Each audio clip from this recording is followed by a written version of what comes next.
साथियों, toppers strategy पर बात करूंगा कि टॉपर्स बनने के लिए क्या रणनीति होनी चाहिए, और ये टॉपर्स स्ट्रेटजी में बात करूंगा टॉपर से ही विशाल से। विशाल भाई, क्या रणनीति होनी चाहिए टॉपर्स की, वही आप बता दीजिए, लोग जानना चाहते हैं। कोशिश करनी चाहिए। सबसे पहले तो आपको दो चीज़ें होती हैं जो आपके तैयारी की दिशा निर्धारित करती है। सबसे पहला सिलेबस और दूसरा प्रीवियस ईयर क्वेश्चन पेपर, जिसको PYQ बोलते हैं। इन दोनों चीज़ों को अच्छे से देख लीजिए। कोशिश करिए कम से कम पिछले 5 साल के नेट JRF में या पिछले 6 साल के प्रीवियस ईयर क्वेश्चन पेपर आपके पास हों। उनके एक एक ऑप्शन का आपके पास एनालिसिस होना चाहिए। उसको आप अपने नोट्स के थ्रू एनालिसिस कर सकते हैं। मतलब हर क्वेश्चन के एक एक ऑप्शन का अच्छे से एनालिसिस करना है। उसके बाद हिंदी साहित्य नेट JRF में जितने भी टेक्स्ट लगे हैं उन सबको अच्छे से पढ़ना है। कोशिश करिए कि सब टेक्स्ट को अच्छे से पढ़ें। हालांकि कुछ बोरिंग हो सकते हैं, लेकिन अगर आपको एकेडमिक्स में जाना है और उसी क्षेत्र में अच्छे से रुचि, क्योंकि आपको नेट JRF करना है और एकेडमिक्स में जाना है, तो कोशिश करिए कि सारे टेक्स्ट आप अच्छे से पढ़ लें। उसके बाद नेट JRF के लिए सबसे ज़्यादा ज़रूरी है पेपर 1, क्योंकि पेपर 2 में आप कर लेते हैं स्कोर। आमतौर पर जो बहुत अच्छा पढ़ते हैं, जैसे JNU में मैंने आमतौर पर देखा है कि 60-70 इस रेंज में हिंदी में आप स्कोर कर लेते हैं। लेकिन आप कोशिश, क्योंकि वो कट ऑफ 90 के आसपास, 90-95, इस बार तो 98 गया है, इतना स्कोर जाता है। तो कोशिश करना है पेपर 1 में कम से कम 30 नंबर हो।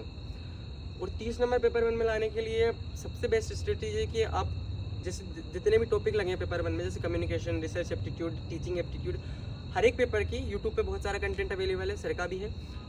हर एक पेपर की एक एक कंपाइलेशन देख लीजिए, उसके अच्छे से नोट बना लीजिए। कंपाइलेशन वीडियो मिल जाती है 3 से 4 घंटे की हर एक टॉपिक के ऊपर। जैसे कम्युनिकेशन आप पढ़ेंगे तो कम्युनिकेशन के ऊपर एक कंपाइलेशन वीडियो अच्छे से मिल जाएगी। आप रिसर्च एप्टीट्यूड पढ़ेंगे, उसके ऊपर एक कंपाइलेशन वीडियो मिल जाएंगे। उसके अलावा आप हायर एजुकेशन या फिर पर्यावरण या ICT जो भी पढ़ेंगे उसके ऊपर आपको एक कंपाइलेशन वीडियो मिल जाएगी। और दूसरी चीज़, DI से नहीं डरना है, क्योंकि आमतौर पर बच्चे डर जाते हैं कि DI नहीं बनेगा तो कुछ नहीं होगा। DI में अपना टाइम खर्च कर देते हैं बहुत सारा।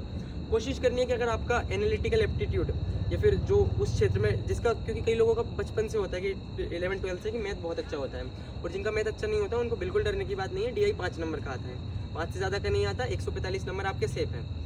तो कोशिश करनी है कि DI बने तो बने, नहीं तो आप मतलब गेस कर सकते हैं। और उसके अलावा सबसे बेटर, जो सबसे इम्पोर्टेंट चीज़ है, 2 टेस्ट और रिवीजन।